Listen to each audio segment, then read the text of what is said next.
Maayong gabi, igsuon. So, karon atong hisgutan ang pulong sa Ginoo nga nagahisgot sa Marcos 6:17 to 29. So, mabasa ninyo sa caption no nga nagaingon, nagahisgot ang pagkamatay ni Juan nga magbubunyag. So, giingon pa dire.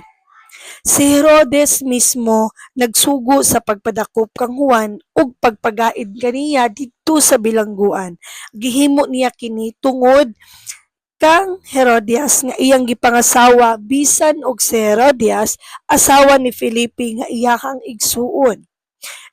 Kay si Juan nagsige manggod og badlong kang Herodes. Dili mataro nga makigpuyo ka sa asawa sa imong igsuon. So, talking about pagpanapaw, di ba? So, naa diri nagaingon nga unsa may atong makuha sa pagbarog sa kamatuoran. Si Juan gipatay tungod sa iyang paglaban sa kamatuoran. Iyang giingnan si Hari Herodes nga iyang pagpakipuyo kang Herodias usa ka dakong sala tungod kay kini asawa man sa iyang igsuon. So, nagahisgot diri sa pulong mga kaigsuonan nga kanang pag-angkon sa iyang sala diin kabalo siya siyang kaugalingon nga sala ang iyang gibuhat. Diin nakita pud sa Ginoo nga ang iyang gibuhat isala tapos talking about pag-angkon sa sala is dakong kalipay sa tong buhi nga Dios kasi kabaluta nga tawo ra ta dili ta perfect. Kabaluta nga masayop ta. Ang importante lang gid dira is naagid sa atoa ang pagpangayog pasaylo na ang pag-angkon sa atong kalapasan. Diin once makita sa atong buhi nga Dios nga naagid ang atong pagpaubos, naagid ang ato ang pag-angkon bitaw ug sa atong nabuhat nga sayop. So kinahanglan pod nga ato ng panindigan, ato na nga i-face ang consequences sa atong mga binuhatan.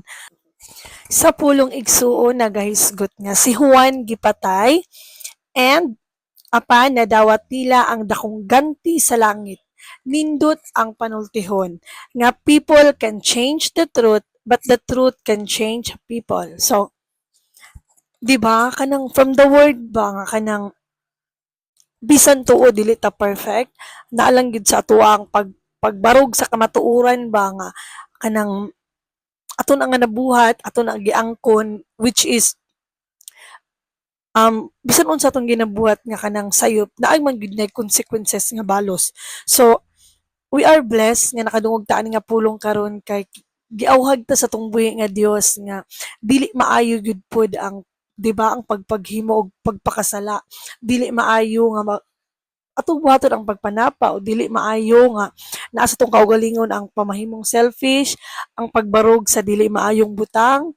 So kanang ang pulong gi-encourage ta nga kanang kinahanglan sa atong kaugalingon ang pag-angkon sa atong sala, kinahanglan nga atong i-face ang consequences sa unsa atong mga binuhatan diri sa kalibutan maunang giingon diri nga i-bless ang tawo nga kanang willing kanang mo angkon sa iyang sala nga nabuhat, willing nga magbag-o, willing nga mangayog pasaylo, and willing nga mo admit ug unsa ang ilang nabuhat diri sa kalibutan. Diin wala tay ni isa nga matago sa tong buhi nga Dios.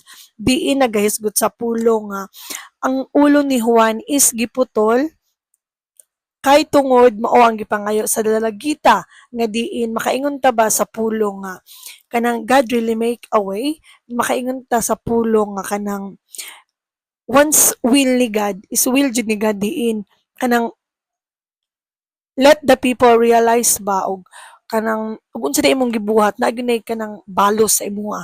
Diin once dili kaya sa tawo, kaya kay na nga himuan og pamaagi sa tong buhi nga Dios para mahitabo na. So di ba? Ingon ana ka powerful ang atong buhi nga Dios. Mao nang igsuon paminaw, hinumduman nato kanunay nga kinahanglan likay nato ang pagpakasala. Atong hinumduman nga ug unsa atong posible nga buhaton, pwede ka na nga mahapak sa atong kaugalingon. Di ba? So, I think that should be all for today's video. I hope, I pray nga ang Ginoo magabless kanimo nga naglantaw karon, ang Ginoo magabless sa mga tawo nga ningbarog sa kamatuoran nga diin naga kanjud hugot bakos ang ilang pagtuo sa tong Ginoong Hesukristo nga gamahanan sa tanan. Oh. I hope ang inyong pagkatulog karon is okay. Di ato kalimtan ang pag-pray and thank you so much sa pag-watch. sa pagpaminaw sa pulong sa atong Ginoong Hesukristo. Bye-bye!